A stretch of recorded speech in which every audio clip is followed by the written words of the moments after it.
amigo, minha amiga, né? Hoje eu estou aqui com uma grande figura aqui do ABC, da cidade de Mauá, né? Estado de São Paulo, também aqui de São Paulo, né? Sou muito conhecida, Daniel Costa Brava, que sobrenome bonito, hein? Tudo bem, Daniel? Como é que você está? Tô bem, graças a Deus, né? A gente está aí prestigiando aqui a TV HSJ Oliver, né? Afinal de contas é a nossa TV, né? É isso? Aprendeu o nome já, está contratado já. Opa, aí sim, hein? Daniel, você já tinha escutado alguma coisa da TV, assim, nós estamos com trabalho já, né, se contratando alguns profissionais, e a gente já estava de olho nesse craque aqui, né? Ele vai estar falando de um assunto extraordinário. Que assunto que é, Daniel? Conta pra gente as novidades aqui. Então, primeiro eu acho interessante essa proposta de uma TV voltada justamente à variedade. A gente sabe que a gente tem uma dificuldade muito grande hoje em dia em ter uma boa programação. E essa proposta da HSJ Oliver, eu acho que vem acrescentar mais essa deficiência que tinha, né, na TV aberta. Eu acho legal. Bom, a nossa proposta, pelo menos inicialmente, seria contar história, né, mas de uma maneira diferente, de uma maneira suave, de uma maneira leve e não maçante. Eu acho que aqui no Brasil a gente tem muita dificuldade em conhecer história, a gente tem muita dificuldade em conhecer a nossa história. Conhece muita história e não a história. Exatamente, seria só aquilo que a gente chama de história oficial. Mas o que acontece nos bastidores? Sim. O que acontece por trás dessa história oficial? Eu acho que isso é muito interessante, a gente pode descobrir coisas interessantes sobre nós mesmos e sobre a nossa história. Eu gostaria que você falasse ali para o espectador, né, para o telespectador, uma coisa interessante. Mas e aí, de algum século, a partir de quando que você vai dar assim as novidades para a gente, as curiosidades que a história traz? Por favor, olhando ali para a telinha. Sim.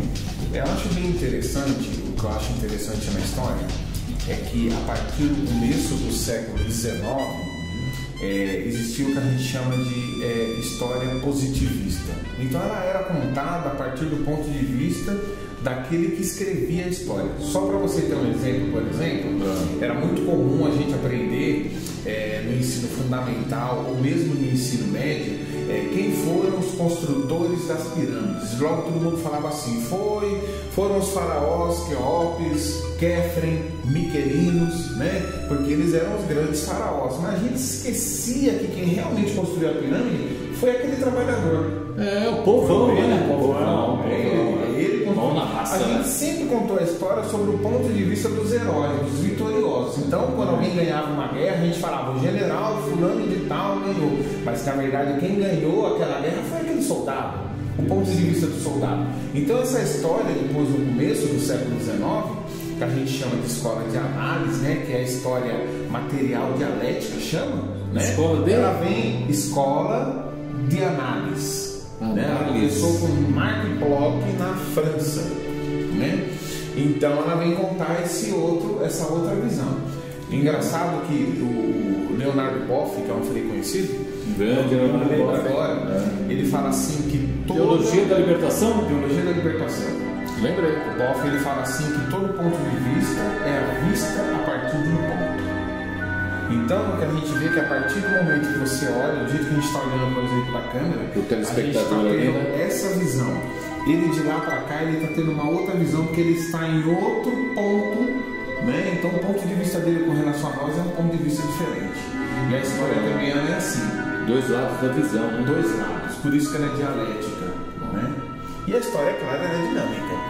Embora muitos pensam que a história ela está parada no tempo como um fato consumado, ela não está parada no tempo. Porque de repente, Jonas, a gente descobre, a arqueologia, por exemplo, descobre um fato novo.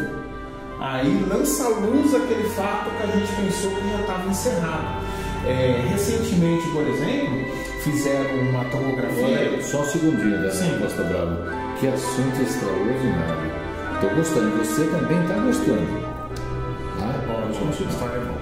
Recentemente, por exemplo, você sabe que os ossos do primeiro imperador do Brasil, Dom Pedro I, estava lá na frente do famoso Museu de Ipiranga, que agora é Museu Paulista. Exatamente. E levaram lá no Hospital das Clínicas, inclusive com outro nome, fizeram um exame de tomografia, tanto nos ossos dele como nas das duas esposas, que é a primeira Maria Leopoldina e a segunda Amélia Lichtenberg. Isso. E dizia-se muito que a dona Leopoldina havia morrido devido aos maus tratos impostos pelo imperador.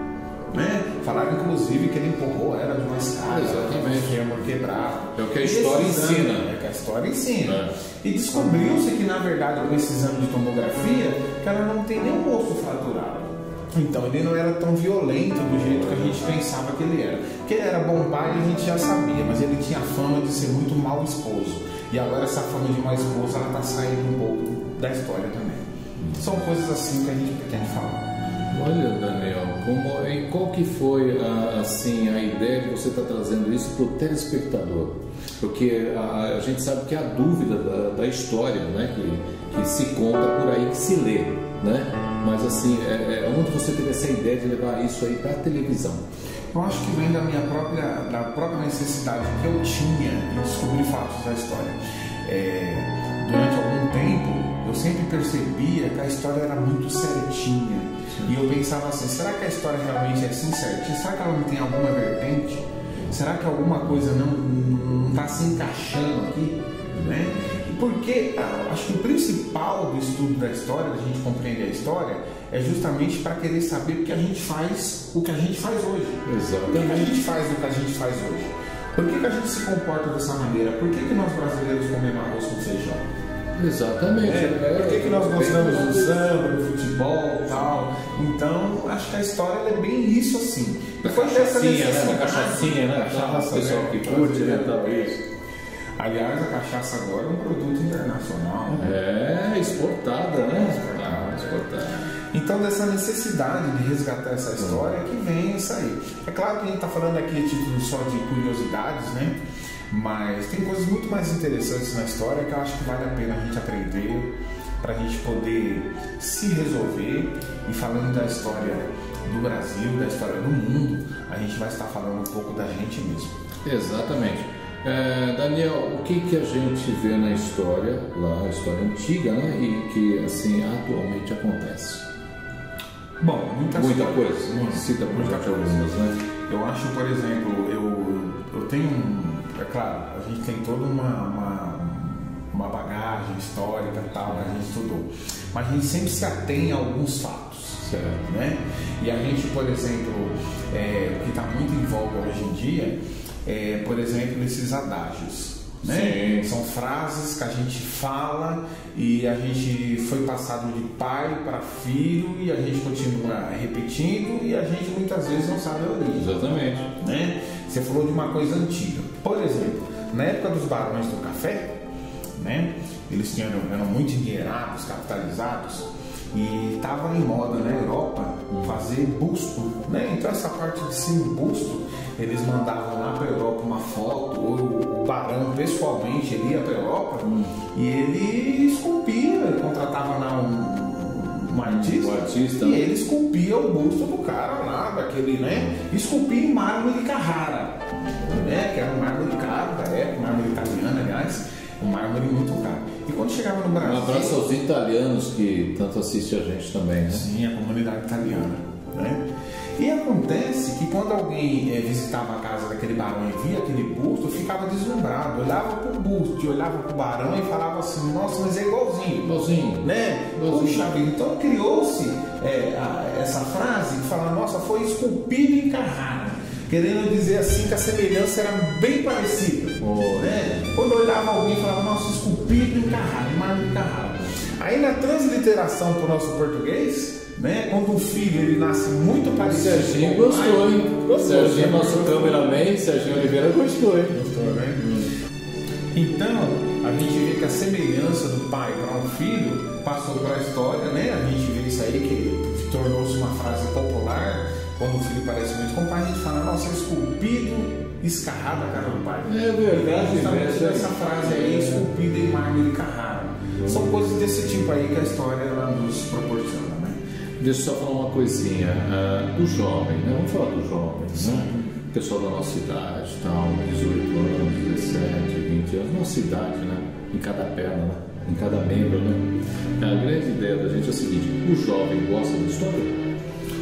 O jovem não são todos os jovens que gostam de história. Até mesmo porque a história ela só se torna interessante quando você consegue contextualizar, quando você consegue trazer para a realidade dele. Né? E são poucos os profissionais que conseguem fazer isso. A história não é um fato do passado. Sim. A história, que nem eu disse, é um fato dinâmico. Sim. É algo que reflete hoje. Então, para você fazer essa ponte para os dias de hoje, alguns profissionais eles têm dificuldade de fazer essa ponte. Aí a história se torna maçante, desinteressante, né? É onde a gente vê muitos alunos dormindo em sala de aula.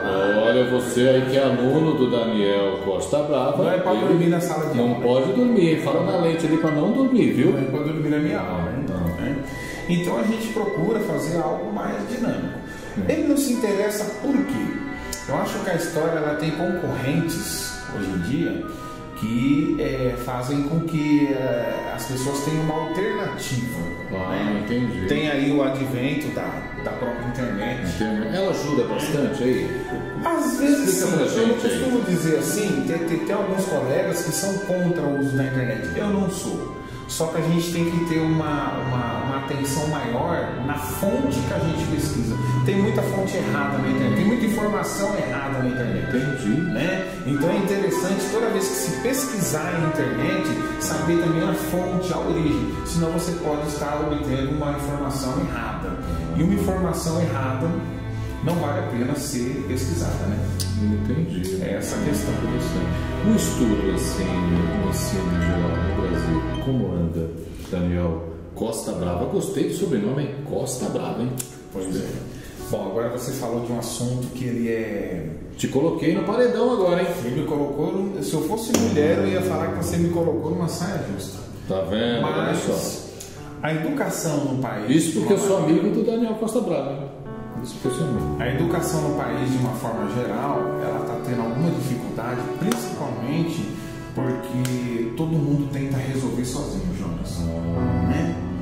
Existe um pedagogo colombiano, Mondragon, ele tem até um modelo pedagógico contextualizado, que é baseado no tripé, né? Sociedade, família e Estado. Ele fala que a educação é baseada nesses três aqui, né? E um sem o outro não funciona. É o que a gente chama de incompletude, fica incompleto, né? A sociedade sozinha não resolve o problema da educação, o Estado sozinho não resolve o problema da educação e a família sozinha não resolve o problema da educação. Certo. Tem que ser os três juntos. Eu também, você sabe que eu tenho uma curiosidade muito grande, Daniel, que você... aliás, você é uma pessoa que conhece muito não só a região do Brasil, do mundo, né? Que você sabe muito da história assim, de todos os tempos que a gente fala, né? Mas você também sabe muita coisa do ABC.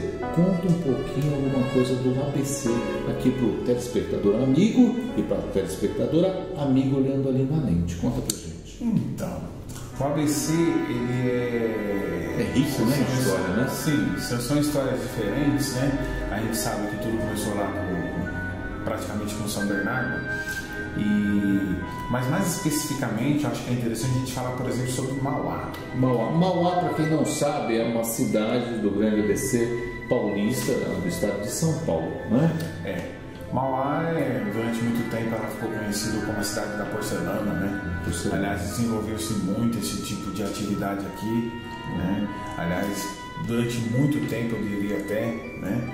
Como todas as cidades, né, daquela época, tudo começou de uma maneira mais rústica. Então, se você for antes da porcelana, você vai se deparar com umas olarias, né, que faziam os tijolos. Meu pai foi motorista de olaria. Meu pai. Isso. Benedito Fagundes, está no céu, tinha, né? Aquilo que eles chamavam de vagonetes, né? Como era? Era uma espécie de umas carroças grandes que transportavam, né, esse tijolo, madeira. O Serginho conhece, hein? Vagonete. O Serginho tem um pé na história. Eu estou percebendo ali que ele tem um pezinho. Vagonete, ele colocou um sinal de positivo que ele conhecia e conhece, e eu não conhecia. Pois é. Serginho Oliveira. E a cidade ela se desenvolveu praticamente em torno de sair desse transporte e tudo, era tido como uma cidade um pouquinho mais inferiorizada, né? E toda a cidade se desenvolvia principalmente em torno das estações ferroviárias, né? E com Mauá não podia ser diferente. Exatamente. Né? O centro, como a gente conhece hoje, se desenvolveu a partir dali, né? Se desenvolveu a cidade. Mas eu acho que o mais interessante de Mauá, a história de Mauá em si, começa quando da sua emancipação em 1954. Isso. Né? E exatamente no dia 15 de novembro, né? Por isso o nome da Praça 15 de Novembro. Apesar da gente comemorar o aniversário de Mauá dia 8 de dezembro, em homenagem à Imaculada Conceição. Exatamente. Né? Mas a emancipação ocorreu dia 15 de novembro, não por um acaso era o dia de comemoração da proclamação da República do Brasil, e foi o dia que Mauá passou a ser uma cidade emancipada, né? De lá para cá, Mauá tem ganhado autonomia, uma cidade relativamente nova, né? Pertinho das outras, né? Eu não sou de Mauá, eu sou da cidade vizinha de São Caetano. Eu vim para Mauá em 1972. Aliás, vamos mandar um abraço aí para a galera de São Caetano, Santo André, Diadema, Ribeirão Pires, Paranapiacaba. Galera, um beijo, viu? É isso aí. Gosto muito de São Caetano, né? Minha terra natal, mas eu tenho uma paixão assim especial por Mauá, né? Eu me considero mauaense. Eu já notei que você ficou emocionado, os olhos lacrimejou. Eu tô vendo daqui quando ele falou da cidade de Mauá. Que bonito, viu? Foi aqui que eu praticamente me criei, foi aqui que eu fiz os meus amigos, foi aqui que eu tive a oportunidade de poder estudar, né? Eu sempre tive uma infância muito pobre, uma família muito numerosa, né? E Mauá nos acolheu assim com os braços abertos. Eu devo muito do que sou hoje à cidade de Mauá. Eu tenho um carinho especial por Mauá. Conta agora, você vai contar dessa infância pobre dos irmãos. Quantos irmãos? Bom, 9 irmãos. Conta um pouquinho agora da pessoa, Daniel, que eu fiquei curioso e o telespectador amigo e a telespectadora amiga também ficou. Bom, é difícil falar da minha vida pessoal, porque eu teria que ter, o Serginho sinalizou ali 5, eu precisaria de ter pelo menos uma hora, Serginho, falar da vida. E olha que eu não sou tão velho assim, eu cheguei aos 20 anos agora. Mas você vai ter esse tempo que você vai estar com a gente no programa falando de história e da vida pessoal também. Tá certo. Tá bom? Eu vejo na educação a superação daquilo que eu sou, né? Eu acho que na cidade que eu morava, Mauá, tinha uma grande discriminação, viu, Jonas? Tinha pessoas que tinham vergonha de falar que moravam aqui. Aliás, os habitantes de Mauá eram reconhecidos pelos pés sujos de barro. O Elvio Nogueira falou isso daí, eu não sabia disso, eu não sabia. Mauá sempre teve assim a parte do contexto, né, de São Paulo e tal. E eu tinha tudo para ter uma vida totalmente diferente da vida que eu tinha hoje. E isso acho que não ocorreu principalmente por causa dessa oportunidade que a cidade me deu, né? De poder estudar e tal. A gente sabe que tem essa questão também do preconceito hoje mais debatido, mais discutido, né? Não que não haja preconceito, hoje ainda tem muito preconceito, mas naquela época ele era quase meio que mascarado. As oportunidades para as pessoas da minha etnia eram mais raras, mais difíceis, a gente tinha que correr mais atrás, não é isso aí? A vida era difícil para nós, né? Mas a gente conseguiu, graças a Deus, passar por todos esses obstáculos aí, né? Então a minha graduação passa por, na verdade, a minha última formação foi história, né? Antes de fazer história, a gente fez direito na UniABC, naquela primeira turma de 98, né? Olha, telespectador. E depois a gente começou também, a gente começou o curso de teologia também, mas eu não completei a teologia também. Minha última formação foi história. Então tem todas essas tentativas. E eu me encontrei com a história, porque você sabe, Jonas, eu sabia desde a 4ª série do primário, naquela época chamava primária, agora é o fundamental. Eu sabia que eu ia fazer algo ligado à história. Eu sempre soube, eu sentia isso dentro de mim. Isso aí aflorou depois. Depois, mais tarde, eu me encontrei com a história e eu sou apaixonado por história. Entendi, olha que bom, viu? Eu sei da tua ligação com o nosso grande amigo Carlos Binder, da Banda Lira. Um beijo ao Carlos Binder e conta um pouquinho essa tua atuação na Banda Lira. Então, eu nunca atuei efetivamente na Lira, aliás, nunca participei da Lira, mas a gente esteve ajudando num projeto com um amigo, o professor Pacheco, né? O Pacheco ele escreveu um trabalho de conclusão de curso, e nós estávamos ali como coautores, ajudando ele nesse trabalho de pesquisa todo, e onde eu tive a felicidade de poder conhecer melhor a banda e de poder conhecer melhor também lá. Um trabalho extraordinário, né? Do Carlos Binder e da equipe toda, né? Eu costumo dizer o seguinte, que fora, mesmo diante de todo esse amor que eu tenho pela cidade, Mauá foi muito descuidado com a sua história, né? E a banda também, tudo que nós tínhamos era muito que na oralidade, era muito oral, passado assim com histórias. Então eu tive a oportunidade de entrevistar a falecida professora lá do Colégio Leonardo da Vinci, a professora Terezinha Leardini, e ela nos contou bastante coisas e a gente fez todo um trabalho de pesquisa mesmo para contar um pouco a história da banda, que aliás é muito bonita. Vamos ver se a gente consegue transformar esse trabalho de conclusão de curso dele num livro, né? Para deixar registrado como uma parte da história de Mauá. Muito bom. Olha, Daniel Costa Brava, que sobrenome lindo, é maravilhoso. Eu sei que você vai estar vindo para cá, que Deus abençoe o teu trabalho, que Deus abençoe a toda a nossa equipe, o telespectador e a telespectadora amiga, e dê as considerações não finais, mas complementares, que eu sei que você vai estar com a gente aqui. Legal. Bom, eu tenho muito pouco a dizer, acho que eu já falei demais, né? Mas professor tem muita coisa para falar ainda, viu? Tem, né? Eu vou falar bastante mesmo. Assim, eu acho que a internet, pelo menos a gente que tem estudado a história, tem se debruçado sobre a história, a internet ainda tem muito essa independência, tem muito dessa liberdade, né, de você poder falar. Então eu acho que esse espaço aqui, que está sendo aberto aqui na HSJ Oliver, é um espaço assim realmente muito importante, para que a gente possa não estar falando acerca daquilo que está dentro de uma forma, né? Mas que a gente possa ter essa liberdade para poder falar coisas sobre a história, coisas oficiosas, né? Coisas que realmente fazem parte aí da nossa história, da história do Brasil e do mundo. Só para encerrar, você já tem nome no seu programa? Não pensei nisso ainda. Quem sabe a pessoa que está nos assistindo pode mandar sugestões acerca disso. Pelo e-mail aqui, que está aqui embaixo, manda a sugestão do programa de história de Daniel Costa Brava. Um beijo, fiquem na paz, valeu. Valeu, Daniel. Sucesso aqui com a gente.